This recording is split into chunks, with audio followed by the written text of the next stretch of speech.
Yung isang mapagpalang araw po muli sa ating lahat. So, kumusta po ang bawat isa? So, welcome po muli sa ating YouTube channel, ang Haring Solomon Channel. So, kung kayo po ay bago pa lang sa ating channel, maaari nyo pong bisitahin yung ibang uploaded videos dyan sa baba. At yan po ay talagang ginawa para sa atin. So, ngayon po, ang pag-uusapan naman natin ay ang pag-compute ng mga materyales na gagamitin sa pagpapagawa ng bahay. So, paano nga ba mag-compute ng mga materyales? Paano ba natin malalaman kung ilang simento, ilang hollow blocks, at yung iba pang materyales na kailangan natin? So, meron po ako ditong sample ng plano. Ito po yung architectural plan. So, nakakrop lang siya para medyo mabasa. At ito naman yung structural plan. Ito yung gagamitin natin na plano kung paano ba ang mag-compute ng materyales. Sisimulan po natin i-compute kung ilang simento, buhangin, at graba yung ginamit sa footing. So para malaman natin yan, so dapat alam natin yung sukat ng footing. So paano natin malalaman yung sukat ng footing? Ito yung schedule ng footing. Meron pong sukat ang bawat footing. Depende po sa design ng structural engineer. So dito po sa sample natin, sa schedule of footing niya, merong F1, may F2 at F3. At sa bawat schedule niya ay iba-ibang sukat. Pero kung mapapansin nyo, yung F1 at F2 ay pareho lang yung sukat. Ang pinagkaiba lang ay yung position ng column. Pero bago natin simulan, ilista muna natin ang kailangan natin ng mga data sa pag-compute ng materyales. So ito yung mga kailangan natin. Ito yung designation. Anong type ng footing? Ito ba ay F1, F2, or F3? Kailangan natin ng length. Gaano ba kahaba yung footing? Kailangan natin ng width. Gaano ba kalapad yung footing? Kailangan natin ng thickness. Gaano ba kakapal yung footing? Class of concrete. Kung anong class ang gagamitin natin.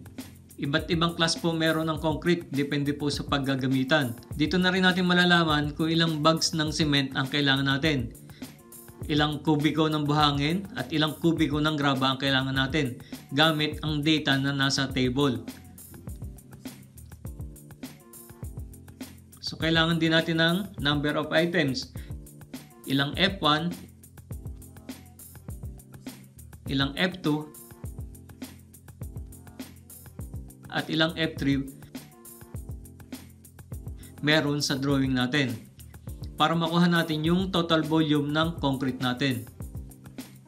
Kung babalikan po natin ang drawing natin, sabi dito, ang F1 ay may sukat na 1.5 meters ang length, 1.5 meters ang width, at 0.30 meters ang thickness. So para makuha natin ang volume ng F1, gamitin natin ang formula na length times width times height. Ibig sabihin, sa isang F1, meron daw 0.675 cubic meter. Pagkatapos natin makuha ang volume ng isang F1, i-multiply naman natin siya kung ilang items meron ang F1. So, ibig sabihin, may total na 2.025 or 2.03 cubic meter ang tatlong F1. So, sa F2 at saka sa F3, same procedure and formula din ang gagawin natin. Magbabago lang ang total volume kung may dagdag o may bawas sa number of items. Ngayon nakuha na natin kung ilang cubic meter lahat ang F1, F2 at F3, balikan natin yung table ng concrete mixture proportion para malaman natin kung ilang semento, buhangin at graba ang kailangan natin. Sabi dito sa table, kung footing ang paggagamitan natin, kailangan natin ng class A. Sabi dito sa table, sa class A, meron siyang proportion na 1:4. Ibig sabihin, 1 part of cement, 2 parts of sand, and 4 parts of gravel. So itong table po na ito, equivalent po ito sa 1 cubic meter. Ibig sabihin sa 1 cubic meter, kailangan daw natin ng 9 bags of cement, 0.5 cubic meter of sand, at 1 cubic meter of gravel. So paano ba natin malalaman ang sukat ng buhangin at graba? Sa isang 40 kilograms na bag ng semento ay may katumbas na sukat na 0.0277 cubic meter. So para makuha natin ang sukat ng sand, i-multiply natin ang 0.0277 cubic meter sa 2. Ito yung 2 parts of sand. At para makuha naman natin ang sukat ng graba, i-multiply naman natin ang 0.0277 cubic meter sa 4. Ito yung 4 parts of gravel. Para mas mabilis sukatin ang buhangin at graba, so gumagamit na ng measuring box na may katumbas na sukat na 0.0277 cubic meter katulad ng nasa larawan. So ilang semento, buhangin at graba nga ba ang kailangan natin sa F1, sa F2 at sa F3? So kung ang F1 ay may total na 2.03 cubic meter, para makuha natin ang bilang ng semento, i-multiply natin ito sa 9. So ibig sabihin, kailangan natin ng 18.27 bags ng semento.